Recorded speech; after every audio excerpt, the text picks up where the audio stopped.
Okay folks, so it's time to issue the Kazarne We Hardly Knew Ye awards for this week. First off, the Jeff Hardy Award for Underachievement in Promo has to go to Vince McMahon and Degeneration X on Raw. I haven't really described this yet. This was, because it was Vince's birthday, they were in the middle of the ring and they were just doing this horrible, absolutely skull-fuckingly awful, vomit-inducing shtick. You know, DX being like, oh, you know, we're winding you up, Vince, because we're so funny, patting ourselves on the back, because we're so funny, look, we've got this big massive fucking cake out for you, oh, but it's not a stripper inside it, it's a really fat guy in his underwear, oh, and Vince was doing this horrible, I'm a curmudgeonly old man thing. Triple H was going on about Vince being, what, 80 or something like that, Vince is of course 64, but it was just horrible. Patting each other on the back, look, we're the top of this industry, look what we can get away with doing in the ring, how funny we are. Fuck right off. This was one of the worst segments I've ever seen. You can all get fucked. Happy fucking birthday, Vince. You ruined my wrestling week. Anyway, it was disgusting. It ended up with them actually winning a match against Legacy, in which Vince McMahon pins Randy Orton. Just sake. Runner-up in this award would be the man himself, Jeff Hardy, for the yours truly, Jeff Hardy, ours truly, this life moment. Don't know what that was. Best promo, I'm going to give to CM Punk. It wasn't that different to usual. I don't actually remember the specific details of the promo, but I remember it being really good, and it was comfortably the best promo of the week, I thought. Although I'd like to give an honourable mention to MVP, because MVP's promos are consistently really good now. The man's fluid. His promos are one of the most fluid they've got, actually, and he is really good on the mic. Worst performer, I'm going to give to Vince McMahon, Triple H, and Shawn Michaels joint. I hate to include Shawn Michaels in a worst performer award. He's obviously a legend, but the absolute... He just endorsed this whole horrible thing that was going on Raw, and they were all just so smug and awful, and they were so boring in the ring as well. It was just horrible. So while I think McMahon and Triple H were the worst, I have to include Shawn Michaels because it was just inexcusable. Best performer, I'm going to give to CM Punk. You know, off the back of a good match at SummerSlam, he was really good on Smackdown this week. Promo was great, in-ring action was great, that moment at the end was so well booked. Really, I can't fault him this week. I really can't fault him. The guy is getting better. He's becoming scarily good. So yeah, CM Punk. I reckon John Morrison might fall back into contention for this at some point, this award, if he stops tagging with Matt Hardy. Now, Worst Incident is the next award. Worst Incident is where we'll get most of the description of Raw. So I'm going to tie this between the announcement that MVP's surprise tag team partner would be Mark Henry. Yes, that's right. MVP beats Jack Swagger at SummerSlam and gets lumped with Mark Henry as a partner. Alicia Fox, one of the worst female wrestlers, in fact, no, one of the worst wrestlers I've ever seen, pinning the Divas Champion for no reason. Evan Bourne, extremely promising young wrestler, being placed in an angle with Hornswoggle. Vince McMahon, pinning the WWE Champion. Triple H, shamelessly, this is the last one, this is the worst one, Triple H shamelessly burying Carlito. There was a backstage segment with Money Mayweather where Carlito says, you don't, and Vince is practicing his boxing against Mayweather's boxing pads. And he says, you don't respect Carlito. I should have a rematch with Kofi. I deserve one. You're not even putting me on the card. And then DX show up and Triple H just talks to Carlito like he's nothing.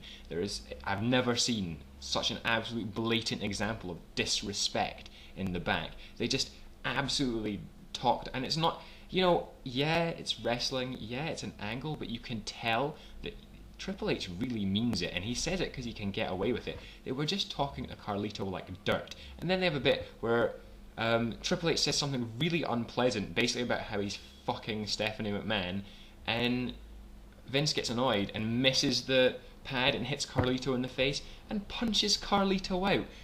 A 64-year-old man. It was absolutely, totally ridiculous. Carlito, if I was Carlito, I'd have been really tempted to demand a release as soon as this segment happened. Absolutely, totally appalling.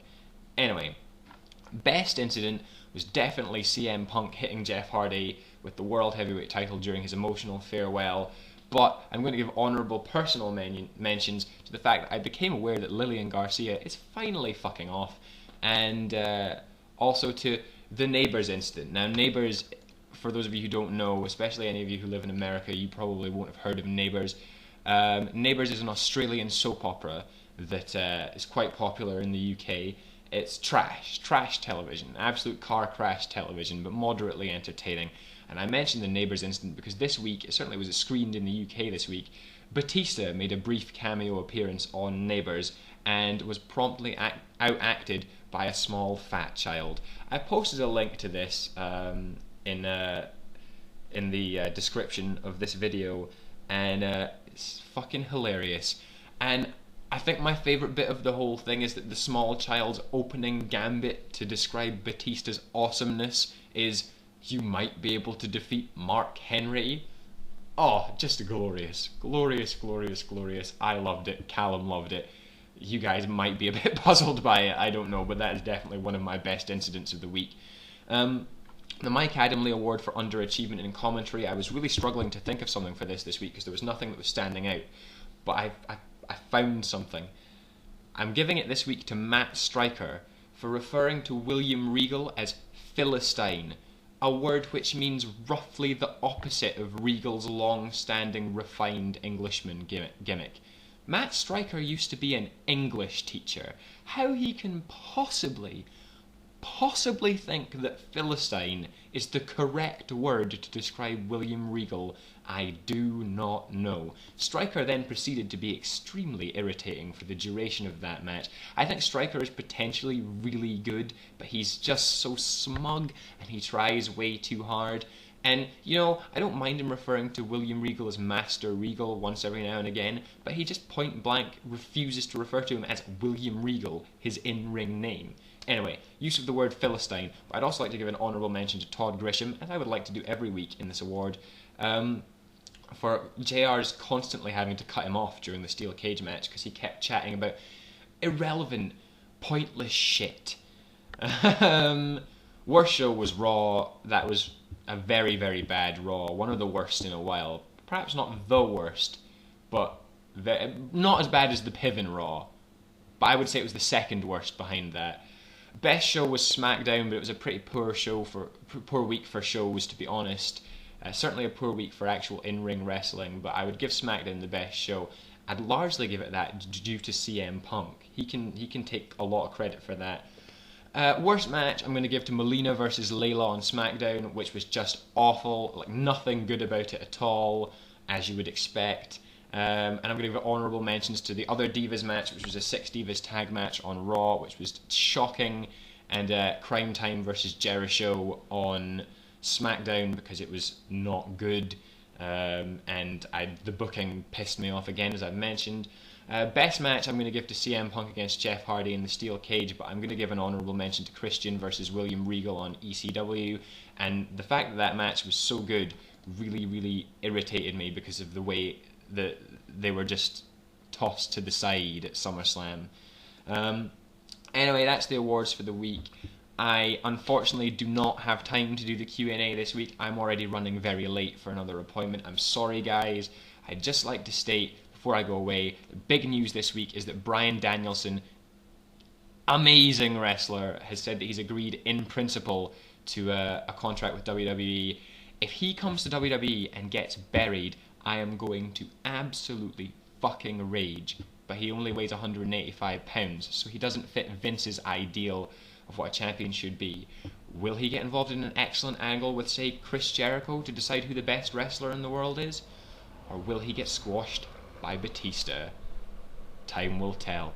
Cheers for watching, guys, and take care of yourselves. Have a good one.